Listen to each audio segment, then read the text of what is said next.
morning. You've tuned into ET Now. This is Buy Now, Sell Now. I'm Karunya Rao. With me is Varun Hirmat. Let's start off the show by taking a look at the markets after tanking for quite a few days. Right now, we're looking at the benchmarks once again make a comeback into the green, but not very decisively so, because right now also it's a very marginal gain coming in for Nifty, about 25 odd points. Sensex is up about 0.2%. Mid-cap index definitely looking much more resilient. It's up 0.6%. Small cap continues to trade flat with a positive bias. You have the likes of Nifty, FMCG, IT index and Pharma index, which are putting pressure on the markets. But on the flip side, what's capping the downside, or what's really providing a fair amount of support to the benchmarks right now is an auto pack, which is up 0.5%. Nifty Bank is up about 100 points. You have metal index, PSU banks and realty also trading in the green. There's likes of IndusInd Bank, which is up 4%. You have an M&M up 4% as well. Bajaj Finance, Tata Motors ahead of the numbers is also rallying. Okay, let's take it across to the Parliament session that's underway. The President is speaking right now. प्रेम से ओतप्रोत कवि असम केसरी अंबिका गिरी राय चौधरी ने कहा था, ओम तत्सत भारत महात ऐक चेतोनाथ एक ध्यानोत ऐक साधोनाथ ऐक आवेगोत ऐक होइसा ऐक होइसा।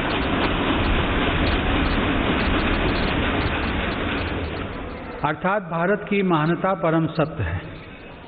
एक ही चेतना में, एक ही ध्यान में, एक ही साधना में, एक ही आवेग में, एक हो जाओ, एक हो जाओ। आज हम भारतीयों की यही एकजुटता, यही साधना देश को अनेक आपदाओं से बाहर निकालकर लाई है। एक तरफ कोरोना जैसी वैश्विक महामारी, दूसरी तरफ अनेक राज्यों में बाढ़, कभी अनेक राज्यों में भूकंप, तो कभी बड़े बड़े साइक्लोन, टिड्डी दल के हमले से लेकर बर्ड फ्लू तक देशवासियों ने हर आपदा का डटकर सामना किया है। इसी काल में सीमा पर भी अप्रत्याशित तनाव बढ़ा। इतनी आपदाओं से, इतने मोर्चों पर देश एक साथ लड़ा और हर कसौटी पर खरा उतरा।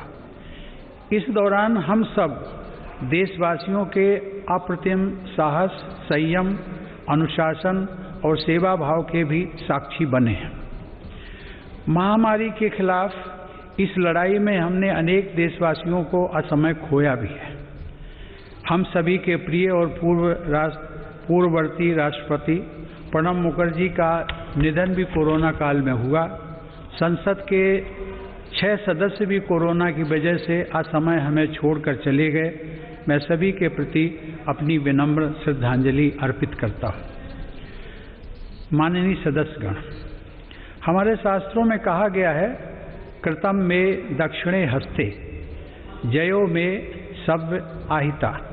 अर्थात हमारे एक हाथ में कर्तव्य होता है तो दूसरे हाथ में सफलता होती है। कोरोना महामारी के इस समय में जब दुनिया का प्रत्येक व्यक्ति, हर देश इससे प्रभावित हुआ, आज भारत एक नए सामर्थ्य के साथ दुनिया के सामने उभर कर आया है। मुझे संतोष है कि मेरी सरकार के समय पर लिए गए सटीक फैसलों से लाखों देशवासियों का जीवन बचा है। आज देश में कोरोना के नए मरीजों की संख्या भी तेजी से घट रही है और जो संक्रमण से ठीक हो चुके हैं उनकी संख्या भी बहुत अधिक है। माननीय सदस्यगण, जब हम बीते एक वर्ष को याद करते हैं तो हमें स्मरण होता है कि कैसे एक ओर नागरिकों के जीवन की रक्षा की चुनौती थी तो दूसरी तरफ अर्थव्यवस्था की चिंता भी करनी थी। अर्थव्यवस्था को संभालने के लिए रिकॉर्ड आर्थिक पैकेज की घोषणा के साथ ही मेरी सरकार ने इस बात का भी ध्यान रखा कि किसी गरीब को भूखा न रहना पड़े। प्रधानमंत्री गरीब कल्याण योजना के माध्यम से 8 महीनों तक 80 करोड़ लोगों को 5 किलो प्रति माह अतिरिक्त अनाज निःशुल्क सुनिश्चित किया गया। सरकार ने प्रवासी श्रमिकों, कामगारों और अपने घर से दूर रहने वाले लोगों की भी चिंता की। One nation one ration card की सुविधा देने के साथ ही सरकार ने उन्हें निःशुल्क अनाज मुहैया कराया और उनके लिए श्रमिक स्पेशल ट्रेनें चलवाईं। महामारी के कारण शहरों से वापस आए प्रवासियों को उनके ही गांवों में काम देने के लिए मेरी सरकार ने 6 राज्यों में गरीब कल्याण रोजगार अभियान भी चलाया। इस अभियान की वजह से 50 करोड़ मैन डेज के बराबर रोजगार पैदा हुआ। सरकार ने रेहड़ी पटरी वालों और ठेला लगाने वाले भाई बहनों के लिए विशेष स्वनिधि योजना भी शुरू की। इसके साथ ही करीब 31,000 करोड़ रुपए गरीब महिलाओं के जन धन खातों में सीधे ट्रांसफर भी किए गए। इस दौरान देश भर में उज्ज्वला योजना की लाभार्थी गरीब महिलाओं को 14 करोड़ से अधिक मुफ्त गैस सिलेंडर भी मिले। अपने सभी निर्णयों में मेरी सरकार ने संघीय ढांचे की सामूहिक शक्ति का अद्वितीय उदाहरण भी प्रस्तुत किया है। केंद्र और राज्य सरकारों के बीच इस समन्वय ने लोकतंत्र को मजबूत बनाया है और संविधान की प्रतिष्ठा को सशक्त किया है। माननीय सदस्यगण, आचार्य चाणक्य ने कहा है, तृणम लघु तृणात् तूलम तूलादपि च याचकः वायुना किम न नीतो असो माम्यम या चयस्यति। अर्थात याचना करने वाले को घास के तिनके और रुई से भी हल्का माना गया है। रुई और तिनके को उड़ा ले जाने वाली हवा भी याचक को इसलिए अपने साथ उड़ाकर नहीं ले जाती कि कहीं वह हवा से भी कुछ मांग न ले। इस प्रकार हर कोई याचक से बचता है। इसका अभिप्राय यह है कि यदि अपने महत्व को बढ़ाना है तो दूसरों पर निर्भरता को कम करते हुए आत्मनिर्भर बनना होगा।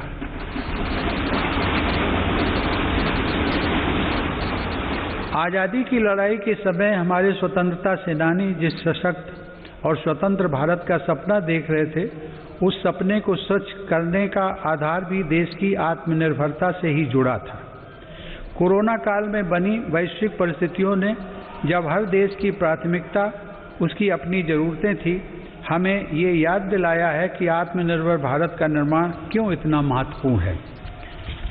इस दौरान भारत ने बहुत ही कम समय में 2200 से अधिक प्रयोगशालाओं का नेटवर्क बनाकर हजारों वेंटिलेटर्स का निर्माण करके पीपीई किट से लेकर टेस्ट किट बनाने तक में आत्मनिर्भरता हासिल करके अपनी वैज्ञानिक क्षमता,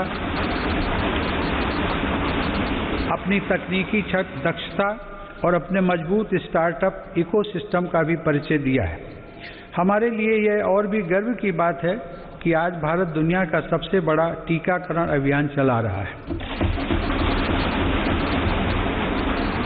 इस प्रोग्राम की दोनों वैक्सीन भारत में ही निर्मित हैं। संकट के इस समय में भारत ने मानवता के प्रति अपने दायित्व का निर्वहन करते हुए अनेक देशों को कोरोना वैक्सीन की लाखों खुराक उपलब्ध कराई है।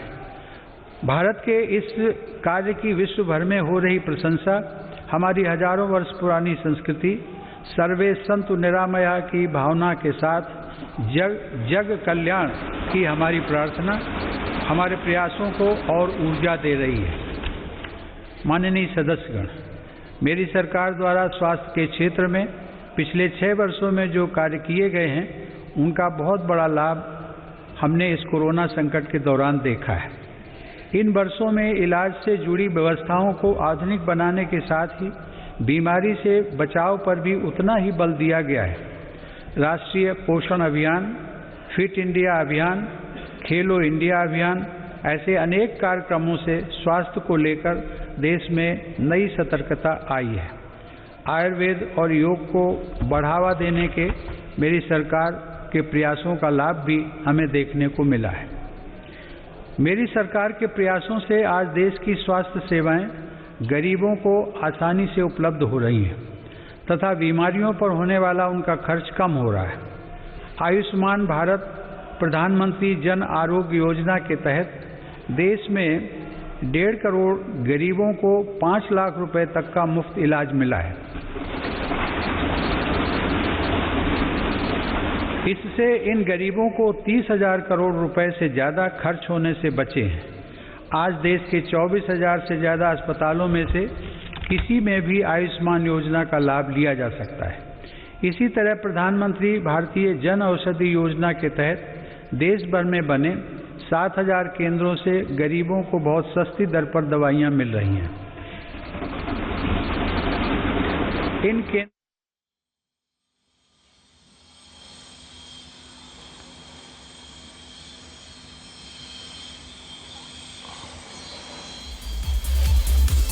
Of course, those were some glimpses of the all-important Parliament session that is currently underway. We might revisit that later on in the day.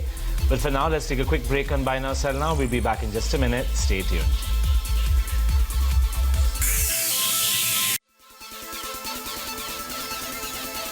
Hi, welcome back. You're still watching Buy Now, Sell Now here on ET Now. Our experts are with us, Kunal Bothra on the technicals. Hi, Kunal. Good morning. What's your reading today and what stocks are on your radar? What calls do you have for our viewers? So good morning, Varun. It's again market which is a bit choppier. It's not a market which is moving in a very synchronized up kind of a manner. So we opened up we opened on a gap up note. We almost opened up almost 100 plus points on the Nifty, 300 plus points on the Bank Nifty. But then you can see that evident selling pressure which is there on the indices, and that's natural because you're heading towards the budget. So the last 1 week of activity has been a bit soft for the markets, and traders would want to go in a bit of a lighter positions. But I'm still going with a bullish bias, at least in terms of specific stocks heading into the budget. Two themes which I'm identifying, one from the insurance space, and that's HDFC Life. I think the stock has come back to a very strong support territory. Discussing about this stock, I think a couple of days back as well, that how that 660, 670 mark has been a good support zone for HDFC Life. So would suggest a buy in the anticipation that the stock would has probably completed its short-term correction and now could be in line for one more round of upside. Buy with an immediate target of approximately 715. Stop loss could be kept at 655. The second is a buy on Federal Bank. Now it's interesting because yesterday you saw a net reduction of almost 12% of open interest on Federal Bank. But if you look at the open interest as compared to start of a fresh month, there was a strong build-up of open interest for Federal Bank. 70-71 has been a good support zone for Federal Bank, and I would sense that the markets are moving into a phase where these second-rung banks are the ones which could lead from the front. So would be bullish on Federal Bank at current levels, expecting a positioning target of approximately 80 and stop loss to be kept at 70. धन को आय के स्रोत के रूप में स्थापित करने पर भी विशेष जोर दिया है। इसी का परिणाम है कि देश का पशुधन पिछले 5 वर्षों में सालाना 8.2% की दर से बढ़ रहा है।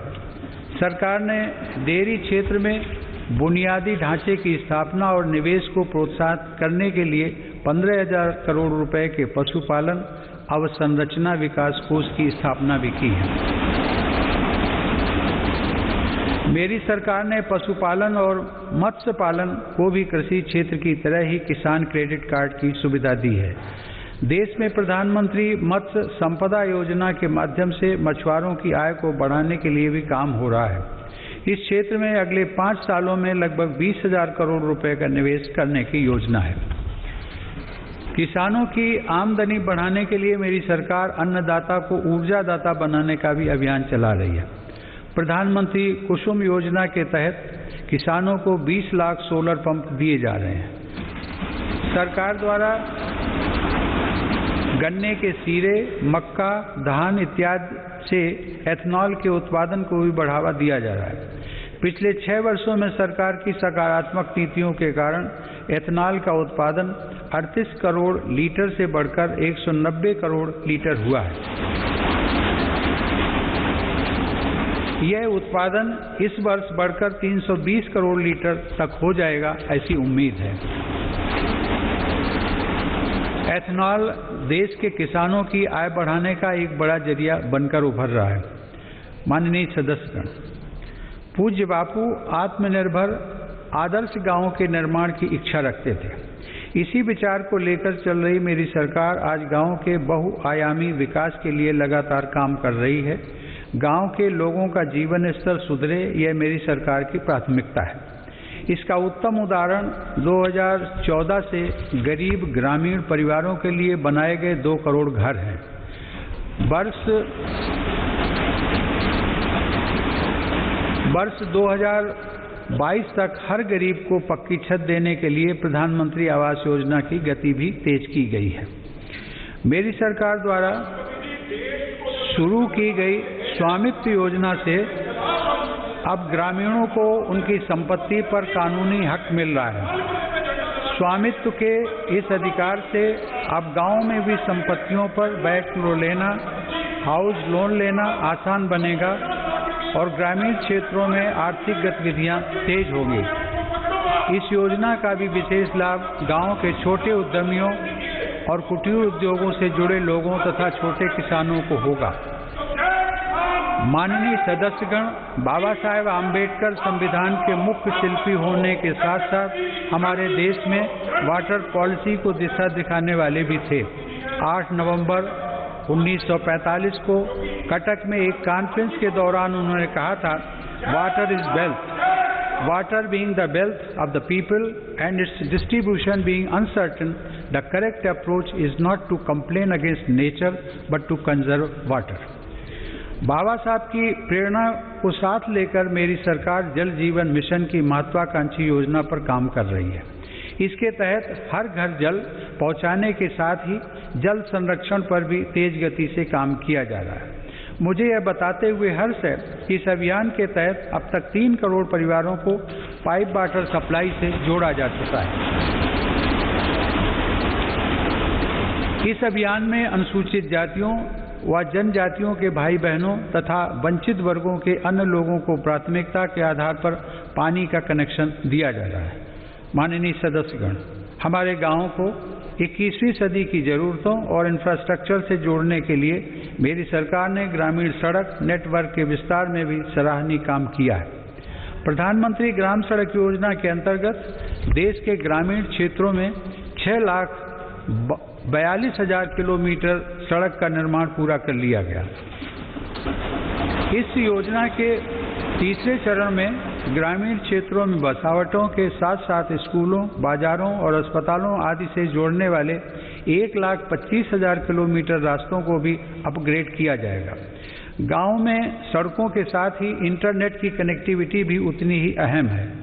हर गांव तक बिजली पहुंचाने के बाद मेरी सरकार देश के 6 लाख से अधिक गांवों को ऑप्टिकल फाइबर से जोड़ने के लिए अभियान चला रही है।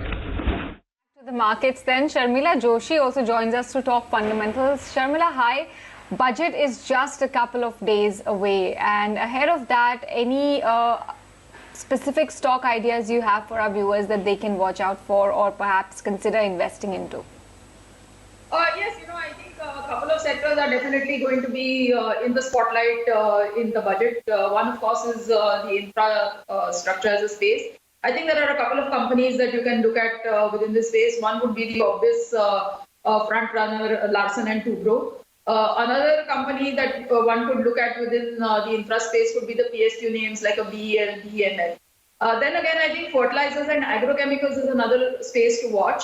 And within that space, one could look at United Phosphorus, UPL. And another company that one can look at is Make Money Organic. So I think with the budget just 2 days away, and I think definitely the focus is going to be on sectors like infrastructure, cement, and agrochemicals and chemicals. These could be some of the stocks that you could look at.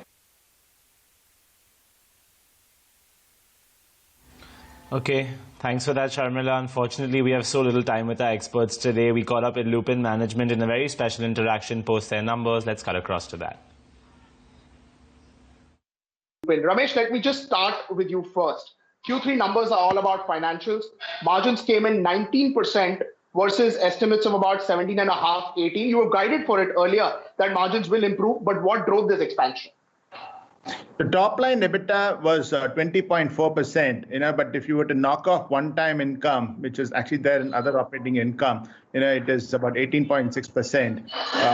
also recognize it has actually come in the face of, in fact, a reduction on the MEIS front. That's so obviously because the government has withdrawn that. But overall, there has been growth all over. There has been growth in almost America. Of course, we had the ramp up of albuterol. There was also growth in newer products that we had brought in. Whilst, of course, it's been the worst flu season in several quarters, so to speak. India did well, and as did a host of other markets. API business, unfortunately, because flu season had not caught on in most parts, there was actually a degrowth. But otherwise, sales has been pretty good. But apart from that, there has, of course, been tremendous work done on the cost containment front. As you know, we have been working on, in fact, gross margin increase, and we have been pretty successful there. If you look at, in fact, the other line, we did particularly well to contain manpower costs. It came down from the 22%, which it was in Q1, and second quarter was down to 685, and this quarter is just 707, including, in fact, the increments and the like. But more importantly, there was operating leverage clicking in. So all of this helped in contributing to a pretty healthy EBITDA margin. But this is in line with what we promised. When we took off at the beginning of the year, we spoke about the fact that we would work continuously on improving margins, and we did exactly that. Right.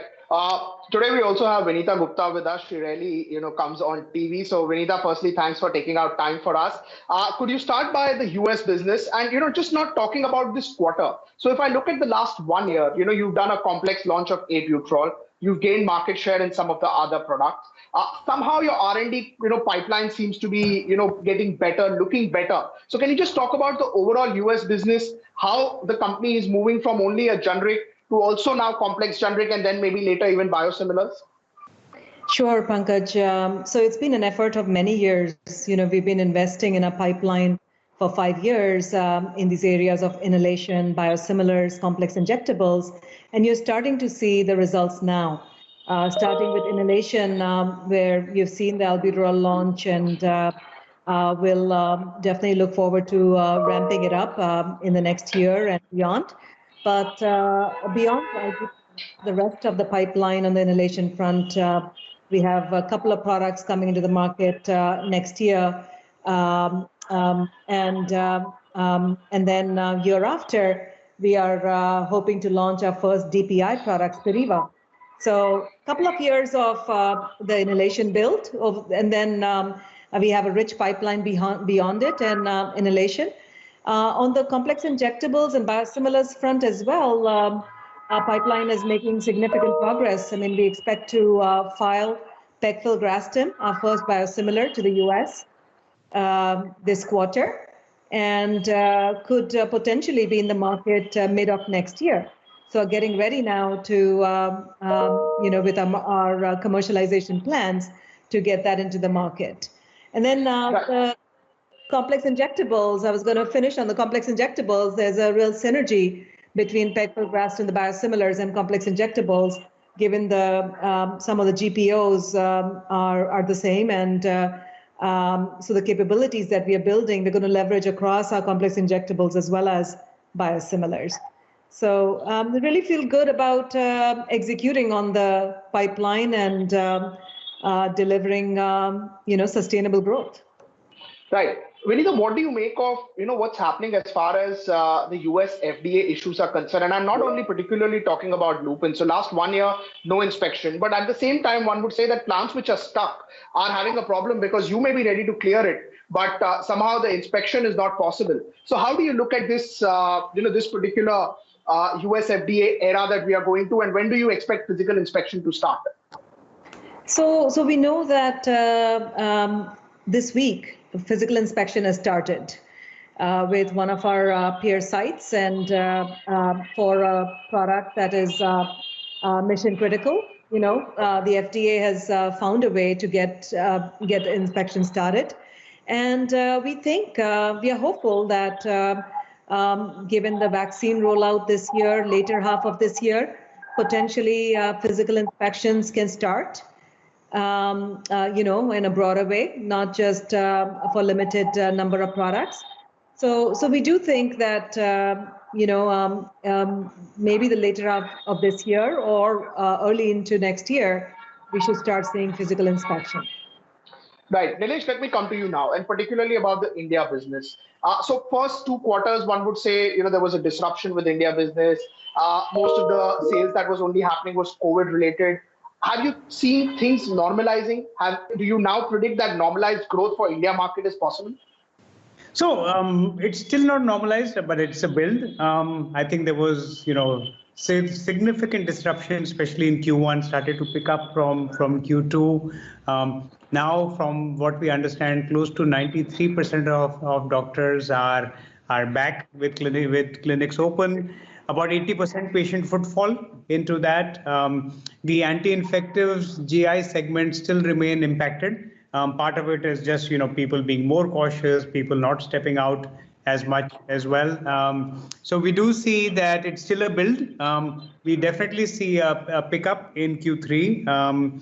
Our growth was also 5.3% year on year. And in the top bigger areas, inhalation, CVS, diabetes, that's where we had solid double-digit growth. Next year, we see us getting back overall to that double-digit growth as India picks up.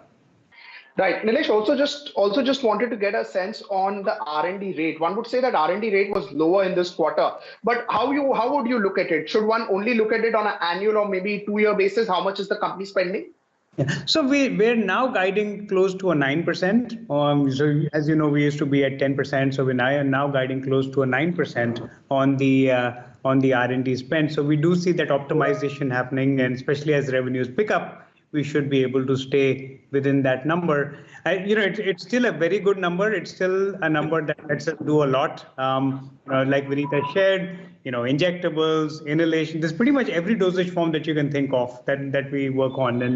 And as we deliver it, as we have with products like albuterol, you can see that it has a significant return on investment. Right. Ramesh, let's talk about the margin levers. So last quarter, you told us that as the sales would pick up, company has taken cost-cutting initiatives or other cost-rationalizing initiatives in the last, 1 or 2 years, since the time has not been that great for overall pharma companies. The margin levers are high. So would you still say gross margin improvement is higher on the back of market share gains, as well as what Nilesh was talking about, the India business? As the sales would improve, gross margins would also tend to go higher?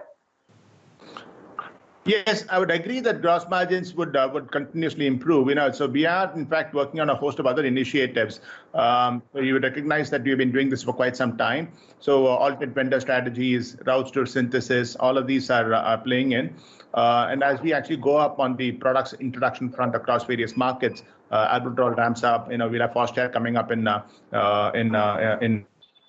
UK. You'll also have Nemuscla ramping up in Europe. You would expect gross margins to certainly ramp up. And this will flow through into to other lines as well in terms of the overall EBITDA improvement. Right. Vinita, let's talk about the opportunity that albuterol or ProAir gives you. How important step is it as far as, Lupin goes for the US market? And where do you see, more such complex launches coming in, where the company would get an edge in terms of market share or move up the value chain, as they call it in the stock markets? So albuterol certainly is a major opportunity, and the reason being it's a fairly complex product to make from a development perspective, and that's why you see the limited number of competitors. All right. Meanwhile, pharma definitely is the cynosure of all eyes. Even today, you have a lot of earnings coming out. Dr. Reddy's numbers already have come in. So let's address those. They're at the bottom of your screens. We're looking at revenue of 4,930 crores versus ET Now poll of 4,950. So revenue is exactly in line with our estimates. EBITDA has come in 1185 crores versus our poll of 1210 crores. Again, no negative surprises there either. Margins 24% versus our poll of 24.5%, a tad lower than what we had anticipated. Pankaj is here to give us a more, a clearer picture of how the performance has been in the quarter gone by. Pankaj, margins I think are a tad below what we were expecting. If you could give us more details from the fine print.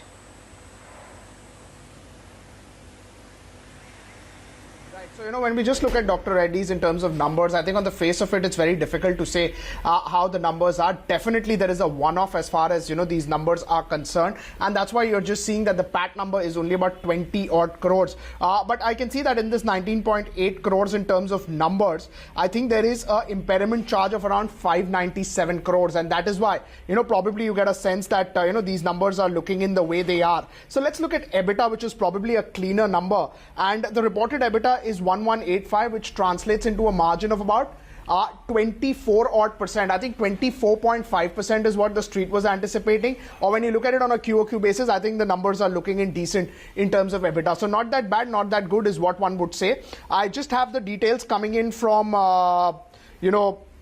the various segments or the various ways that they would look at. So the North America sales are down about 5 odd percent, 1739 crores. India sales is up 5% on a I'm talking QOQ. Some people also look at on a YOY basis, but I'm talking particularly on a QOQ basis. 1739 crores. India business up 5%. I think up 26% YOY. That's because of the acquisition that we've generally spoken about. European business up 10% QOQ, and emerging markets as a whole also did well.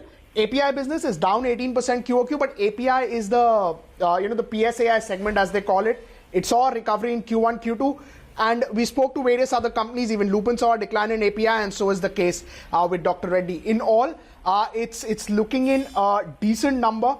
It's definitely not a bad number when you talk about it at an EBITDA level, but we'll wait and watch for more details. I think the US revenues are slightly disappointing, and maybe that's why you're seeing this sort of correction as of now. We'll get back to you in details in just about 5 minutes or so, looking and just punching in my numbers to get exact growth rates. I know you're still diving into the numbers, but just when you look at it prima facie, what does it look like in terms of margin performance this quarter? Was it pretty much in line with what you were expecting, or are there any, perhaps regions which have not contributed as much as you would have thought? So, Varun, just let me give you a picture. So, margin, what we were anticipating was 24.5. On a reported basis, they have delivered 24%. You look at it on an absolute basis, 1,200 crores is what the street was anticipating, 1,205 crores actually to be precise. This is a poll of 12 people. And 1,185 is what they have done on a reported basis. So it's not that bad in terms of a margin. Yeah, so it's not that bad in terms of margin performance is what essentially I was saying. And when we look at the revenue, 4,930, so it's broadly a decent number. It's not a bad number, but maybe the street is worried about really what's happening to this API business. Is the cost of, business or doing business getting slightly weaker for companies? So all of these things are maybe that needs to be answered on the call. But overall, it's just looking in, a decent set of numbers with a marginal miss. And of course, at the PAT level, that one-off that we spoke about, the impairment charge of 600 crores that we've been highlighting is something which definitely impacted the profits. Okay, thank you so much for that, Pankaj. Clearly some one-offs that are distorting the numbers, so they're not quite easy to sift through. But we're now joined by Cinderella Carvalho, who's a research analyst, pharma sector, Centrum Broking. Hi, welcome to the show. Thank you so much for joining in. We're just examining Dr. Reddy's numbers. In prima facie, it looks like quite a stable set. Of course, there are some one-offs. What are you picking up, and what's your first cut on these numbers? Thanks so much. Yes, I think it's the one-off which is hiding the better performance. But overall, I think from our expectations, if I remove the one-off, the profitability is ahead of our numbers. Though slightly weaker gross margin is the only thing which I can point out right now. But otherwise, overall, I think US has performed in line or slightly better than our expectations. Rest all things, I think only PSI is slightly weaker than our expectation. But otherwise, the numbers at the top are slightly lower than my estimates. Otherwise, everything apart from the one-off impairment looks in line with our expectation and slightly better at a profitability level. So this was the lowering impairment which company has taken. And if we adjust for that, then the profit is definitely ahead of our expectations. Right. You were just talking about, margins being slightly weaker at a gross level. What would you like to look at? there have been certain higher LG&A spend this quarter and a slightly higher R&D spend also, which is kind of might have impacted. I am yet to look at the full-fledged numbers, but I am just looking at a broader perspective. So overall, slightly lower gross margins and a slightly weaker, or a higher spend is what is causing a little than lower expected margins.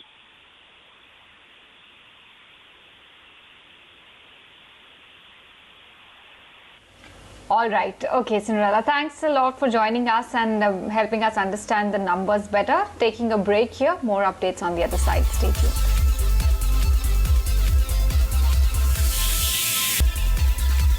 Hi, welcome back to Buy Now, Sell Now. You're watching ET Now. Route Mobile, company in focus, posted their earnings yesterday and we caught up with the management earlier today. Let's get you a slice of that conversation. I think it was a rock-solid quarter for us yet again. And we, as you highlighted, I mean, we have demonstrated significant revenue growth. We have demonstrated significant growth in terms of EBITDA, PAT.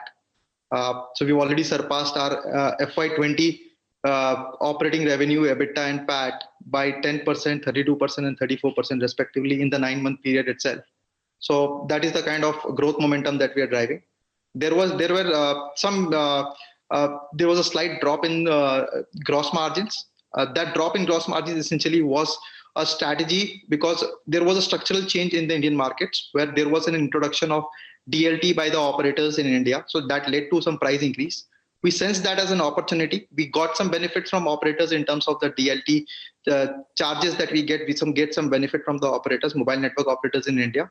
We decided to pass it on to the customers. So that led to some amount of contraction in the gross margin, but it was largely compensated by onboarding a lot of large marquee clients in India. So this gave us or paved the way for us to break into some of those large enterprise accounts. So per se, I mean, CPaaS, if you look at it, if you are integrated with an enterprise, it is a very sticky relationship. So DLT kind of created an opportunity for us to break into some of those large enterprise accounts. And the second factor, which also kind of contributed to some contraction in the gross margin, was the lockdown in UK. So we have some enterprise clients in UK. Because of the lockdown in UK, there was some impact on those the revenue from those UK clients. Okay, got it. So, these growth rates are tremendous. Can they sustain both on sequential and YOY basis without any acquisition? And not looking at your new business products, we'll come to that next. Can the organic trajectory sustain? Absolutely, yes. I mean, pandemic has only accelerated the digital adoption by enterprises, and this kind of momentum will continue for foreseeable future. Okay, so next is now the new business portfolio. Currently, the revenues are very small, I believe around 11 crores. But they're growing quickly. And from what we understand, it's a much higher margin business. So could you tell us what these are, how quickly the enterprises are adopting it? Absolutely. So pandemic actually has created an opportunity for enterprise to digitize. And it has also kind of enabled enterprises to automate a lot of their digital practices. And those automations are enabled through the new age products like WhatsApp for Business, Viber, Telegram, Voice, that's becoming an integral. All right, then, slipping into a break once again. When we come back, we'll get you some more updates. Stay tuned.